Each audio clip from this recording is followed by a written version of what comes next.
I'm Dee Norman, your liminal reader, and this is the Quiet Catalogue. Get comfortable. This broadcast is meant for relaxed listening. Broadcast 001-1-S-AH.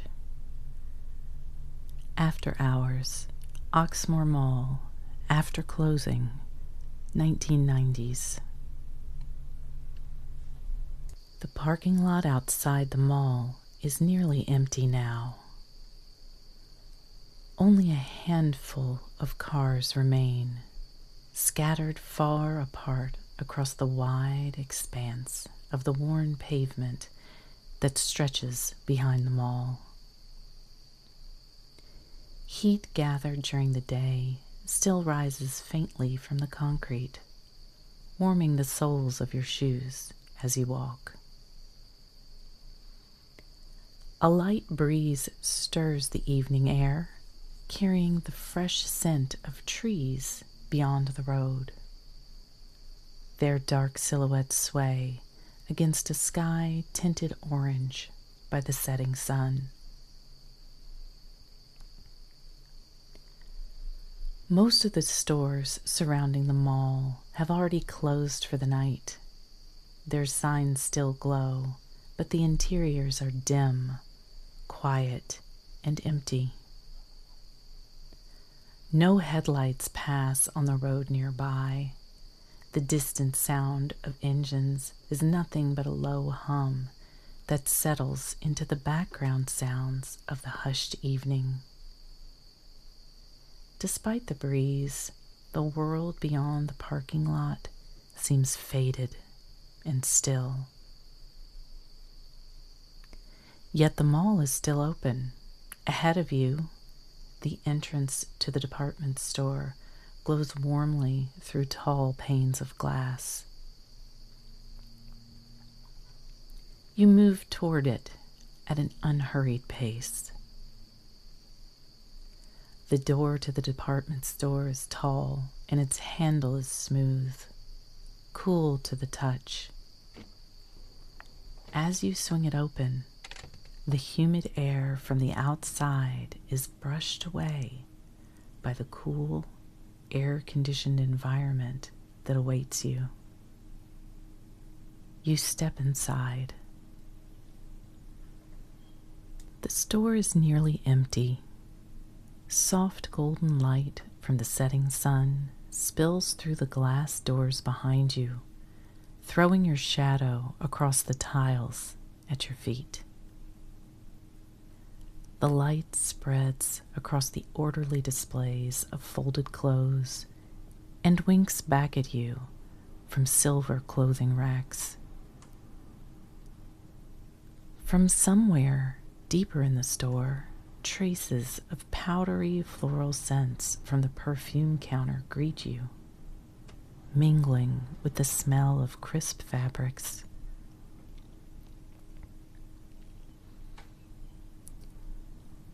Only one employee is visible in the distance, finishing the last tasks of their evening. As you watch, they finish their work and walk slowly towards a door marked Employees Only. You follow the tiled path, and it leads you around and through carpeted islands of arranged merchandise. Women's clothing gives way to the men's section. That eventually joins with a section of small household appliances. Turning a corner around an escalator, you discover the shoe department. A little further on, you find the perfume counter amidst its blur of mingled scents. You pass through the makeup section and find your way to the store exit that joins with the rest of the mall. The gate that blocks off access to the rest of the building is already halfway lowered. You pass beneath it without hurry After you take a few steps away, the metal lattice continues its slow descent behind you, rumbling into place with a low, even sound that ends with a muted clang. Then stillness washes back in to surround you. The mall corridor stretches before you beneath bright lights. But as the mall prepares to close, the atmosphere changes. The lights in the main corridors dim. As they are slowly turned down, you watch the brightness give way to soft shadows. Occasional light still slants from the ceiling, and the glow filtering from storefront displays casts diffuse colors across the corridor tiles. The mall is preparing to close down for the night, but you're still there to experience it. What was once an evenly lit landscape of clear, sharp edges has sunk into an undulating pattern of glowing lights and muted shades. And though the corridor still extends before you, the far end seems a little bit closer. The sound of your unhurried footsteps echoes off the ceiling and bounces back to you through the hush. One storefront follows another in quiet succession. Their gates are closed now. Their interiors are still. Behind the metal latticework and glass, shelves are tidy and merchandise is arranged with care. One orderly display follows the next. Stacks of folded sweaters, ranks of shoe boxes, an arrangement of kitchen tools, carefully placed rows of books and record albums, mannequins on upholstered platforms, frozen in mid-gesture. The windows of the jewelry store are empty, spotlights shining down on black velvet display stands, devoid of treasures. A children's play area appears, the curving shapes of short tunnels and gentle ramps breaking the regularity of rows of benches and large potted trees that line the center of the corridor. It is a well-cushioned island in the middle of a sea of white tiles. You pause, leaning against the low wall that encircles the play area, watching the dim lights highlight the gently rounded, brightly colored surfaces of a miniature landscape. You become aware of the peaceful instrumental music still drifting quietly from speakers overhead. Slow piano and synthesizers are accompanied by gentle percussion. Beneath the music is another sound, lower and constant, the deep mechanical hum of the building itself. The sound of machines moving air through distant vents, ventilating the building with the crisp air that surrounds you.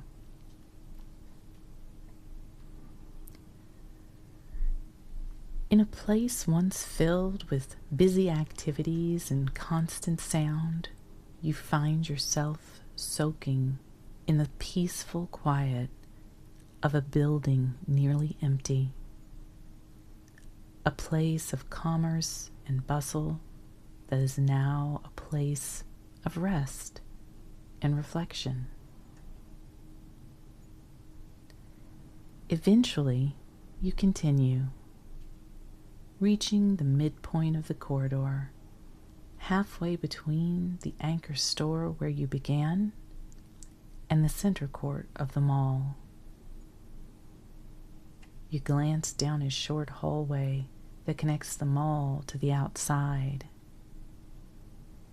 In the dimming evening, the parking lot is empty of cars. Gradually, the center court of the mall slowly comes into view. The ceiling rises high overhead, arching up to meet wide skylights that reveal the evening outside. Lingering traces of sunlight. The evening sky fades from deep orange and red to lavender, darkening into navy blue. Within the navy blue field, the first faint stars are beginning to appear. One side of the court is lined by a low pool. Water rises and falls continuously in a rushing murmur, making a constant rhythmic sound that fills the area. You move closer. The air near the fountain is cooler, slightly damp. Pennies and nickels shimmer beneath the rippling water, their outlines wavering softly beneath the light reflected from the ceiling. The sight is hypnotic. Splashes of water disrupt the surface, sending spreading ripples across it. The metallic coins glint dully, and it is all accompanied by the sound of rushing water. You pause for a moment, enjoying the damp air and feeling the sensation of a tiny drop of water hitting your arm. Across the court, escalators run to and from the second floor mezzanine. Their black steps emerge and disappear in continuous motion. The sound of their motors is muffled, consumed by the mall's deeper, velvety silence. A directory sign glows at the opening of another corridor, lit from within. On it, stores are represented by simple blocks of colors. Their names are printed in clean, clear fonts, and symbols mark special features. You glance at it briefly, though there's no need to study the map. There's nowhere in particular you need to go. Yet you know the route you want to take. The motion of the water in the fountains seems like a sign of life.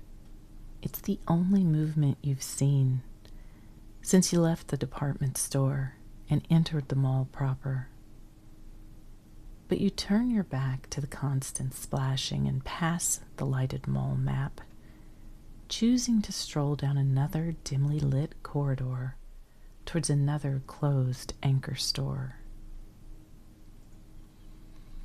You walk, and as you do, you pass more large planters which hold trees that reach halfway to the tall, dark ceilings. Wooden park benches are nestled between them.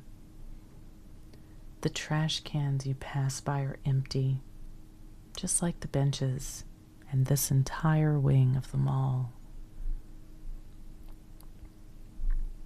Eventually, right before you reach the anchor store at the end of the corridor, you come to another island of carpet. It holds a small seating area, A grouping of love seats and armchairs arranged in a wide circle. The seats are dark colored, well cushioned, and inviting. You change your direction, allowing yourself to enter the carpeted circle. Your footsteps are muffled by the slightly worn carpet.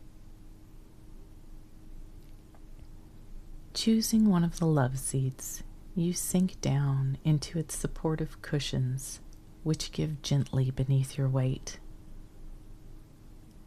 From your seat, your vantage point allows you a clear view down the corridor, back towards the center court. You can see the escalators and part of one of the fountains. At the far end of the court, you can just make out the elevator that carries people to the food court on the upper floor. Once you find a comfortable position, stillness settles in around you. You remain motionless, luxuriating in the quiet. This end of the mall is darker and quieter than the center court. The sound of the escalators and splashing fountains doesn't reach here. Once again, you can hear the faint music filtering in from speakers high above you. You're at rest. The mall is still and silent. You can sit as long as you want. There's no hurry, no place to be. Eventually, the volume of the music drops lower and lower. As it fades away into the building's background noise, you hear the last few lingering notes, and then it's gone. The low hum of the building continues unchanging, but eventually, even that seems to blend into a quiet so complete that you no longer consciously hear it. You rest in a profound silence, surrounded by the cool open air and supported by the comfortable love seat. Stretching out your legs, you tilt your head back, allowing it to rest on the back of your seat. In a relaxed state, you look at the ceiling above. It is high overhead, crisscrossed by beams that nearly blend in with the ceiling itself. White on white, they span the vast space above you. Here and there, decorative banners hang from them. They still manage to look cheerful in the dim light, and they recede one after another into the distance. You take a deep breath, enjoying the quiet. This natural pause gives you time to fully take in your surroundings. The soft lighting filtering in from closed storefronts, the expansive feeling of space and solitude, the unique atmosphere of this nearly empty space. Eventually, you decide to continue your path through the mall. You rise from the love seat and drift back towards the escalators and fountains. As you stroll past more stores, you watch your dim reflection in the glass windows lining the hallway. You idly wonder how many stores there are, but your curiosity quickly fades. On this night, the mall feels contained, yet infinite, a welcoming expanse to explore. When you return to the center court, the skylights showcase the deep velvety black of the night sky.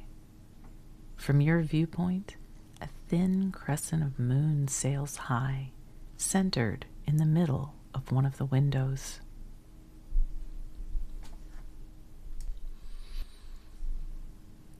The escalators are still in motion, disappearing into the mellow glow of the second floor mezzanine that surrounds the center court.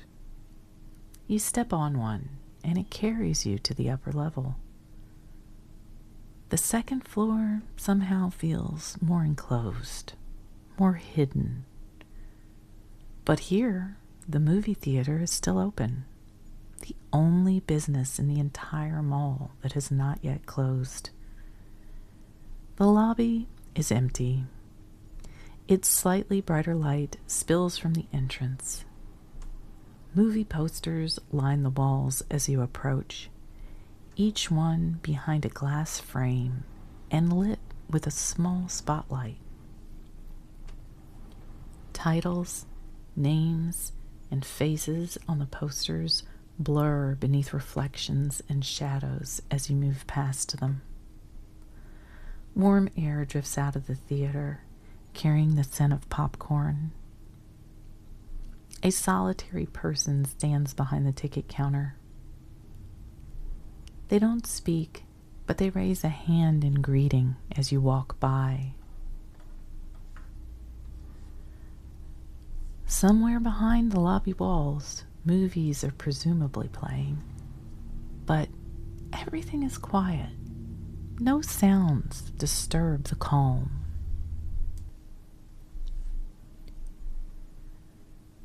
You pass by the theater and continue to the far side of the mezzanine, finding the darkened food court.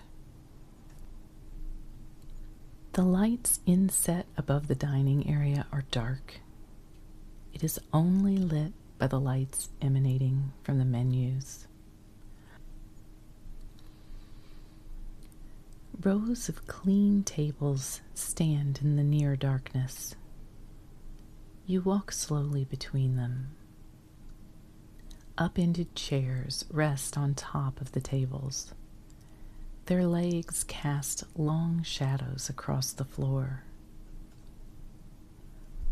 What is usually a place of noise and activity, of crossing conversations and clattering trays, children running between tables and shouted orders, is now perfectly still. All the urgency has drained from the space, leaving cool darkness and peace.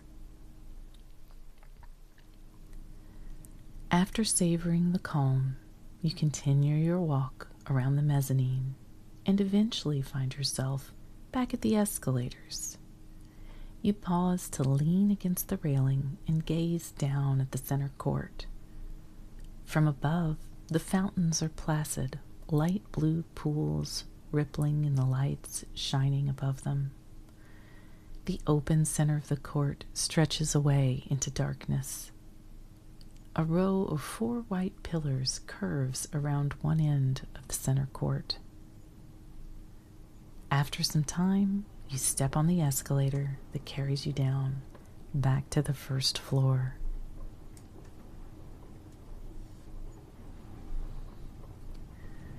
At the bottom of the escalator, you walk straight ahead towards another long hallway that branches in a direction you haven't been.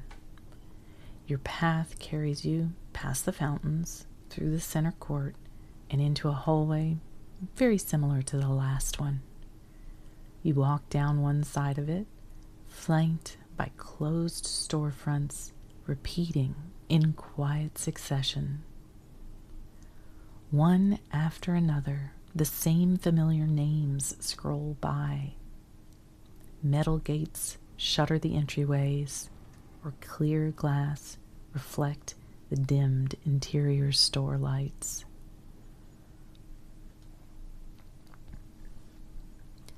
The dim lights above pool on the tiles as you walk, sliding past as you continue. The sound of your footsteps is a steady companion in the emptiness. The corridor extends before and behind you, quiet, still, and peaceful. As you move, the hum of the building can be heard unchanged. It is a constant presence as you continue to loop through the empty corridors. Your mind calmly drifts as you allow your gaze to wander from place to place. Each storefront, every short branching hall off the concourse, and the mild, repetitive mall decor is familiar and comforting. You relax further into the evening. Your pace slows as you round the far end of the corridor and head back towards the center court. The lights there are slightly brighter than where you were strolling, glowing with a calm and steady light that welcomes you back towards the center space. Yet, you are in no hurry. There is nowhere to go, and you can walk anywhere you like. You set your own slow, rhythmic pace, enjoying the sensation of the cool air around you, and relishing the knowledge that you get to be here and enjoy this space in a way that many people never do. You pass by a bookstore. Its fluorescent lights are off, but spotlights highlight the ends of the bookshelves that march towards the back of the store. It is followed by a children's clothing store with front windows filled with pastel displays of rompers and dresses. A houseware store's display is covered by a banner that promises 25% off the entire inventory. You don't stop to window shop. You allow your eyes to slide over each of the tableaux, enjoying the shapes and colors and the way each item has been placed with careful precision.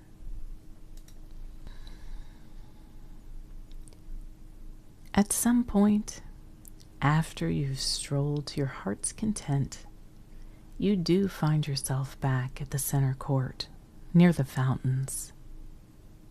You find a comfortable bench nearby where the light is steady and diffused. When you sit on it, you can see the gorgeous night sky. You peer up at the blackness speckled with stars. The moon is no longer visible. You are not waiting. You're simply at rest and present. There is only silence and time. As time spools out, the passing minutes have no urgency. They pass without being counted. There are no announcements and nothing that requires your attention except your enjoyment of the space. The building is quiet around you. Elevators rest on the first floor unmoving. The escalators continue their endless cycling. You remain there in Oxmoor Mall late into the evening, long after the traffic on the road outside has faded into nothing, when most of the world has already gone home. The mall remains a quiet presence around you. The dimmed lights glow, the cool air circulates, and you're at rest inside of it. Nothing concerns you. You are at peace, a welcomed visitor on this beautiful night, dwelling in peaceful quiet. Thanks for listening to the Quiet Catalogue. If you've enjoyed this episode, please like and share. If you'd like to suggest a setting for an episode, please send an email to thequietcatalogue@gmail.com. If you'd like to find out about other ways to support this broadcast, please visit my Ko-fi at the address provided in the episode notes. Rest well, my friends.